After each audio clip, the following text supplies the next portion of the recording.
It's time for another Dice Tower review with Tim Jennette.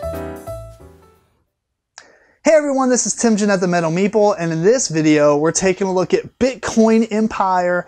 It's a small card game designed and published by David Thomas in 2017. It's for 2 to 4 players, takes about 10 to 15 minutes, and it is the first ever Bitcoin themed card game. Basically in this game you're trying to gather as many Bitcoins as possible before the deck runs out, and at the end of it, whoever has the most Bitcoins is the winner. Let's go through and I'll show you how the game plays, and we'll come back and I'll tell you what I think.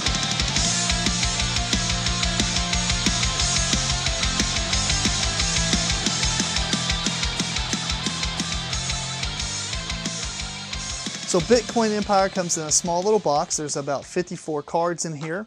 You have your 4 character cards that are double-sided. Each player is going to receive one of these, and they have a couple of things about them. There are 3 stats to the game: law, coding, and marketing. Each symbol denotes how powerful they are basically in that stat. Alongside that, you have the amount of Bitcoins that can be placed face down on this character. Here's all the different characters you can pick. We'll set 2 of these out, and these are the 2 characters that we are going to play with as the example. There are 4 cards with rules. 4 cards with rules. The other sides you can hand out to each player, and it's just a summary of the turn phases. The game is pretty simple. Each player is going to start with 2 cards, and then you're pretty much ready to begin. The first thing that's going to happen is the mining phase. During this phase, you're going to put a face-down card on basically everything that you have that can hold a Bitcoin. In this case, the character cards can, and if you had exchanges, let's just say we have this one out in front of us, during the mining phase, we would also get a card on this. We'll talk more about these exchanges here in a second. The second part of your phase is the draw phase. This is going to allow you to draw a card from the top of the deck, or you can look at any of your Bitcoins to see what the cards are, and you may draw one of those instead. In this case, we don't really need any bribes, let's just say, so we're going to draw a top card here. And we have a Headhunter card, which will basically allow us to take an opponent's skill, put it in our hand. A skill is something like this. This is the lawsuit skill. There are 2 other skills in the game. There are marketing skill and coding.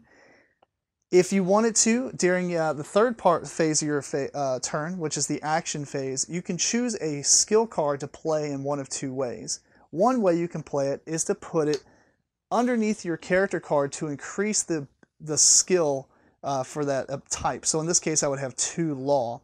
Or I can play this law card to initiate a law attack basically against another player.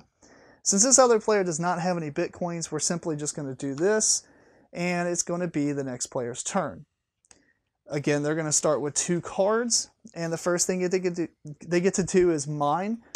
And the second thing is they get to draw a card, so we're going to look at this. That's a bribe. A bribe is basically like a counterattack. It defends against one of the types of attacks. So they try to do a lawsuit or whatever, you can just play this, and it kind of counterspells it, so to speak.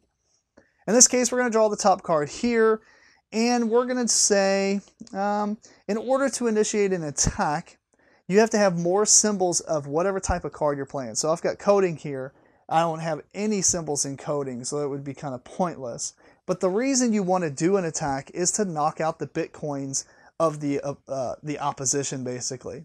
So as this player over here, let's just say this player is just going to put another card down, and that'll be their turn, because it's just a demo, right? So this player is going to go, and the first thing, like I said, they're going to get mining, and then they're going to draw a card. So what they're trying to do is get a lot of Bitcoins. If they fill up their exchange, and you can see the exchange has a limit of 3, it can no longer be the target of all these attacks, the lawsuits and the coding and the marketing. So you want to fill it up before it gets targeted by an attack. Otherwise, if it gets targeted and hit, it's going to lose all these Bitcoins, and the player gets to take the exchange card. So back over here, let's just say this player had found another marketing card and increased their skill. Now their marketing, you can see, is 2. If they had another marketing card in their hand, they can initiate a smear campaign. So let's just say it's the red character over here, and they're going to go. So they're going to play a smear campaign against this player, against this exchange. Since they have 2 marketing icons, and this character only has one, the attack is successful as long as they don't play a bribe. Now, obviously, they may have had a bribe under here, but they have to have it in their hand in order to respond with it. So they play a smear campaign. This is removed of Bitcoins, and this goes into this player's hand so that they can later play this exchange. If this exchange had been full on Bitcoins, then you can no longer target it by attacks. And that's pretty much the main goal of the game, is to get exchanges and fill them up so that you can no longer be hit by them. Just to show you some of the other cards here, I mean, there's not a whole lot. There's all the different lawsuits and stuff. There's the exchange. There's this one that basically you get to add 1 to all 3 of your stats. And then everybody must discard their Internet Meltdown cards while this is, when this is played. And we'll show you, here's the Internet Meltdown. It's basically these 2 stats here. And I believe that's all it does, yeah. So, and then you can see there's the Headhunter, which will allow you to steal a card. So if this player was to play Headhunter against this player, they can take this lawsuit card and place it under their character now. And it just increases their, oh, sorry, it puts it into your hand, my bad. So it puts it into your hand, but it does steal the lawsuit away from them, making them weaker at lawsuit, which in this case you would want to do with marketing, because you have 2 symbols in marketing and you want to make people weaker against marketing so you can target it. Anyway, the game's going to continue until all the cards have been drawn from this deck. At that point, whoever has the most face-down coins would be the winner. In this case, this player had 5, and this player has 2. And there you go. That's pretty much the game of Bitcoin Empire. As a disclaimer, the Dice Tower did receive this as a review copy from the designer/publisher, so keep that in mind as we talk about what I think. I'm going to start off with the theme. Being in IT and doing a lot with Bitcoins and having some friends who actually mine them, I don't think this game actually delivers what I would like to see out of a Bitcoin themed game in general. The theme here is just kind of light. It's put on there, and it's got some cool terminology and some really funny, like, meme related stuff incorporated into the cards. But overall, the Bitcoin nature of it is just kind of there. It's not really a heavy theme. It's not really a heavy game either, so it's kind of like you kind of take that hand in hand. It's just, if we're talking about the first ever Bitcoin themed game, I would have liked to see it a little bit more on the thematic side as far as actually mining them and doing some cool stuff. But it's not that big of a deal. So moving on to the actual gameplay, though, I will say that there's some things I do like about the game, but overall the game, the biggest thing to me is when you start getting into it and you're like, all right, I've got this thing going. Oh, the game ended. The game is super quick. And whether or not it's a good or bad thing, it's neat that it's that quick, but at the same time, it can almost be 10 minutes longer and have a little bit more stuff going on, and it would have been that much better. And I'm not saying that the game should be longer in general because I don't like short games. I just think that what it's trying to accomplish, I think if you added a little bit more to it, it might have been, there could have been a little bit more cool interactions and stuff. Right now, it just seems like all you're doing is like, take that, take that, take that. All right, give me that, And it was just kind of, I don't know, it's just kind of lackluster as far as the actual gameplay. But it is quick, so it has that going for it.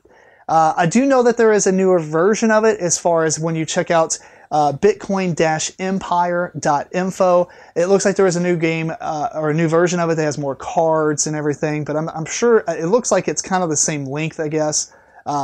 Whether or not that's different, I don't know. This is the version that we are judging this review on, so we're going to stay with this. So the one thing I do like is that when you put those bitcoins down, you actually get to look at those to possibly draw them into your hand, which actually gives you, I think, quite a bit of flexibility, because as you're drawing one card in games that typically have like a small deck of cards like this, top decking the card is really just luck of the draw.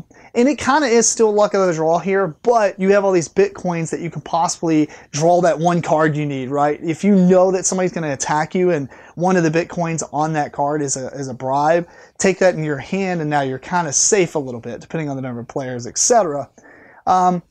So I like that. I like that part of it. The funny character names and stuff like that, little parodies and stuff was neat. But overall, it's kind of passable to me. I am kind of interested in seeing what the new version has got in store for us. Maybe they've added some more things to kind of spice it up. that could take a lot, and I guess the thing I'm trying to say is it's not a bad game. It just seems like there's not a lot going on. And what is kind of going on makes me wish it was designed a little bit deeper, because I feel like it could be a really great filler game. As this version is concerned, though, I think it's kind of passable and it's not really worth looking into. But check out the website and look at the videos they have of that one. That could change your mind. So anyway, if you have any questions, feel free to comment below. Check out or email me at timjennette@gmail.com. Follow me on social media. Check out my podcast called Meeplecore. And until next time, keep on rocking and rolling dice. Thanks so much for watching the Dice Tower videos. Find more great videos and reviews, as well as our top-rated audio podcast at Dicetower.com. You can also find other great shows at Dicetowernetwork.com. I'm Eric Summerer, and you've been watching The Dice Tower. The Dice Tower is sponsored by Cool Stuff Inc., where you can find great games for great prices. Cool stuff in stock. Check them out at CoolStuffInc.com.